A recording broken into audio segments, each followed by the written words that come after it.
अस्सलाम वालेकुम रहमतुल्लाहि व बरकातुहू। अल्लाह के नाम से शुरू जो बड़ा मेहरबान और निहायत रहम करने वाला है। विकास दुबे उत्तर प्रदेश का सबसे बड़ा गैंगस्टर की इनकाउंटर में हत्या कर दी गई। इनकाउंटर में हत्या, क्योंकि यही वर्ड उसमें जचता है।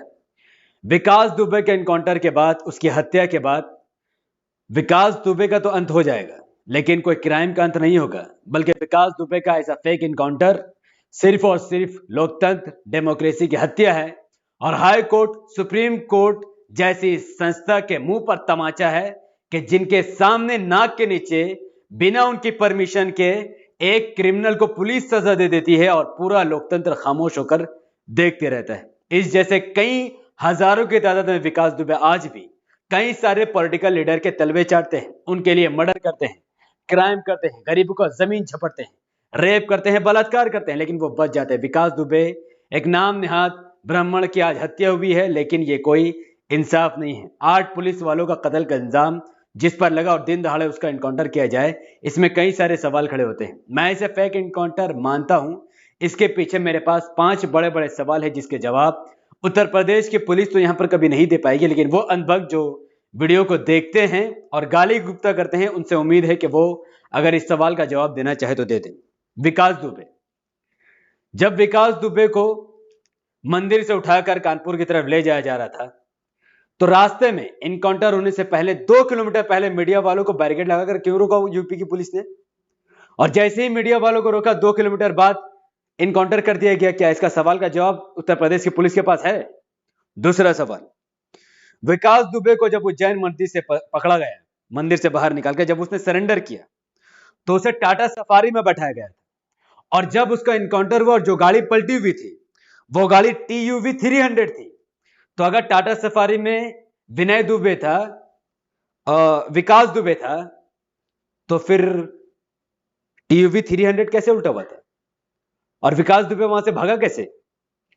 तीसरा सवाल, दर्जनों पुलिस वालों के बीच किसी एक पुलिस वालों को पिस्तौल छीनकर हमला करना यह नामुमकिन है, क्योंकि एक गाड़ी में एक क्रिमिनल के साथ, बीच में क्रिमिनल और आसपास 2 पुलिस वाले, आगे पुलिस और पीछे पुलिस रहती है, और एक पुलिस वाले के हाथ में हथकड़ी, दूसरे क्रिमिनल के हाथ में हथकड़ी होती है, तो विकास दुबे का भागना नामुमकिन है।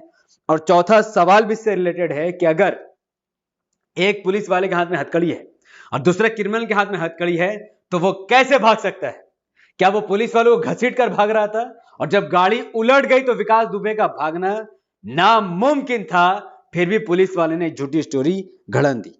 पांचवा सवाल, गाड़ी स्पीड में तो नहीं थी। 2 किलोमीटर पहले मीडिया को रोका गया, विकास दुबे की टाटा सफारी गाड़ी और साथ में 2-4 गाड़ी को आगे भेजा गया, तो जब गाड़ी स्पीड में नहीं थी तो गाड़ी उल्टा कैसे? छठा सवाल, जिस जगह में इनकाउंटर हुआ उस जगह में पहले से ही वहां की लोकल पुलिस तैयार थी, इसका क्या मतलब है? क्या वहां के लोकल पुलिस को पता था कि यहां कुछ होने वाला है, यहां पर इनकाउंटर होने वाला है? बेशक वहां के लोकल पुलिस को पता था, यह पूरा प्लानिंग के साथ था, इसीलिए वहां के लोकल पुलिस उस जगह में तैयारी के साथ खड़ी थी।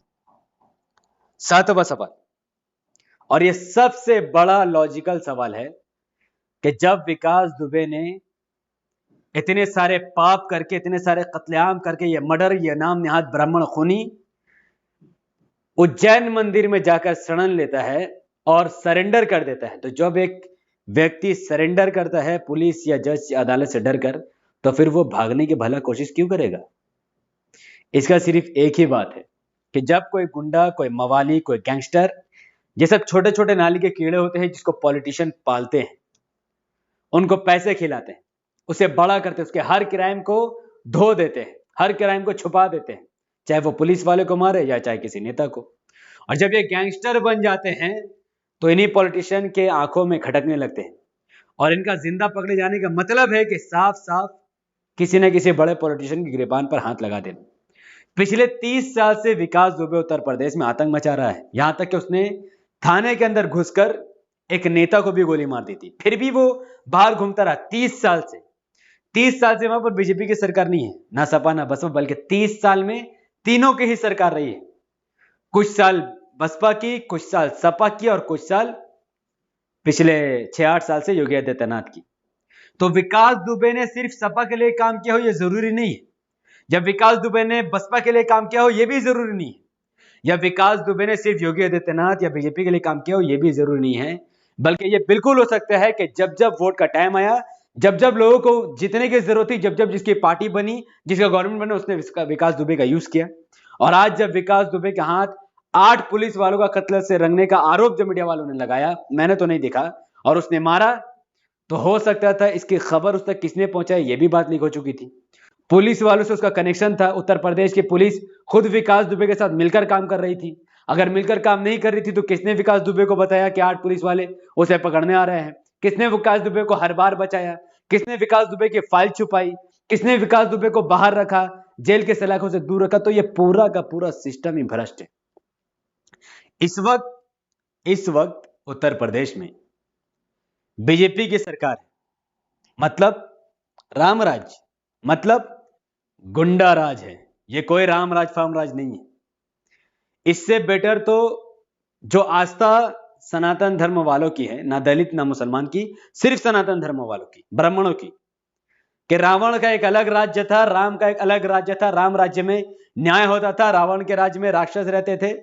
फिर भी रावण ने अगर उनकी सीता मां को उठाकर अपनी लंका में ले गया, लेकिन फिर भी उसका इंसाफ देखिए, रावण ने, इनकी आस्था के मुताबिक, मैं उसमें बिलीव नहीं करता, इनकी आस्था के मुताबिक रावण ने उनकी सीता मां को टच तक नहीं किया, गलत नजरिए से उस पर टच तक नहीं किया। और फिर जंग हुई और सीता मां को उठाकर राम जी पधारे, फिर अग्नि परीक्षा ली गई, एक औरत पर शक किया गया और फिर उनको पाक पवित्र पाया गया। तो जो राज्य बीजेपी कर रही है उससे बेटर तो रावण है। नरेंद्र मोदी से बेटर रावण है, अमित शाह से बेटर रावण है, योगी आदित्यनाथ से बेटर रावण है, कि कम से कम अकेला नारी को देखकर उस पर हमला तो नहीं करता है, इंसाफ तो दिखाता है कम से कम। लेकिन आज उत्तर प्रदेश में गुंडा राज है, जंगल राज तो वो छोड़े, गुंडा राज है, ओपन गुंडा राज, जहां पर सबसे बड़ा गुंडा कोई गैंगस्टर नहीं, विकास दुबे से भी बड़ा गुंडा खुद उत्तर प्रदेश की पुलिस है, जो कानून को हाथ में लेते हुए, पूरा का पूरा सिस्टम को हाथ में लेते हुए, सुप्रीम कोर्ट, हाई कोर्ट का अपमान करते हुए किसी का भी फेक इनकाउंटर कर देती है। अब तक हजारों की तादाद में उत्तर प्रदेश की पुलिस ने पिछले कुछ सालों में इनकाउंटर किया, और जिसमें से मैक्सिमम फेक इनकाउंटर है, जिसका सबूत आज तक लोग नहीं जुटा पाए। यह उत्तर प्रदेश की पुलिस है। गुंडा राज और प्लस गुंडा सरकार और गुंडा पुलिस मिलकर पूरे उत्तर प्रदेश को जड़ से खत्म करने पर लगी हुई है। लोगों का क्या है? अब विकास दुबे किसके साथ मिलकर काम कर रहा था, यह कोई नहीं जान पाएगा। हालांकि जो भी उस क्षेत्र में रहते हैं, उस कंस्टिट्यूंसी में रहते हैं, वो सब जानते होंगे कि पिछले 30 साल में विकास दुबे ने किस किस पार्टी के लिए काम किया है, चाहे सपा हो, बसपा हो, बीजेपी हो, ये जांच का विषय है। लेकिन जांच करे भी कौन? जो पुलिस कानून को हाथ में लेकर किसी का एनकाउंटर कर दे, किसी की हत्या कर दे, उससे जांच की आप क्या उम्मीद कर सकते हैं कि वो आपको जांच के नाम पर क्या देगी? अब विकास दुबे हो सकता था कि देश का होम, एक अगर देखा जाए तो विकास दुबे को मारना मतलब आने वाले टाइम का एक होम मिनिस्टर को मार दिया उत्तर प्रदेश की पुलिस ने। क्यों? लॉजिक नहीं समझ में आया? थोड़ा सा पीछे जाइए, वक्त को घुमाइए, 10 साल, 15 साल, 20 साल। ठीक इसी तरीके का एक माहौल था जब कांग्रेस की सरकार थी और अमित शाह को अरेस्ट किया गया था एक मर्डर केस में। ठीक इसी तरीके से जिस तरीके से विकास दुबे को अरेस्ट किया गया, ये तड़ीपार ने भी सरेंडर किया, उसको भी अरेस्ट किया गया, लेकिन अमित शाह का एनकाउंटर नहीं किया गया, क्योंकि कांग्रेस के दौर में फिर भी काफी हद तक न्यायालय पर भरोसा था, सुप्रीम कोर्ट, हाई कोर्ट पर भरोसा था, और अमित शाह उसी द्वारा बचकर चला आया और आज देश का होम मिनिस्टर बन गया, हिंदुत्व के लीडर बन गया। तो विकास दुबे भी कल को होम मिनिस्टर बन सकता था अगर न्यायालय पर भरोसा किया जाता। क्या पता उसने कितना क्राइम किया, कितना नहीं किया, कितना सच झूठ, ये सब जांच का विषय, मुझे नहीं पता, लेकिन वो होम मिनिस्टर तो बन सकता था। तो एक हिसाब से देखा जाए तो आने वाले होम मिनिस्टर को मार दिया उत्तर प्रदेश की पुलिस ने। तो ये बहुत शर्म की बात है। विकास दुबे का ये अंत विकास दुबे का है, लेकिन क्रिमिनल का अंत नहीं है। ये कोई आतंकवाद का या गद्दार का अंत नहीं है। पुलिस को मारने वाला देश का गद्दार होता है, फिर भी गोदी मीडिया ने उसे गद्दार नहीं कहा, क्योंकि उसका कनेक्शन ब्राह्मण समाज से था। और यही एक काला सच्चाई है उत्तर प्रदेश की सरकार की, उत्तर प्रदेश की पुलिस की, कि एक बंदा जब सरेंडर कर रहा है तो वो क्यों भागेगा? एक गाड़ी से उसे ले जाया गया, दूसरी गाड़ी में उसको पाया गया, ये कैसे हो सकता है? सिलो गाड़ी उलट कैसे सकती है?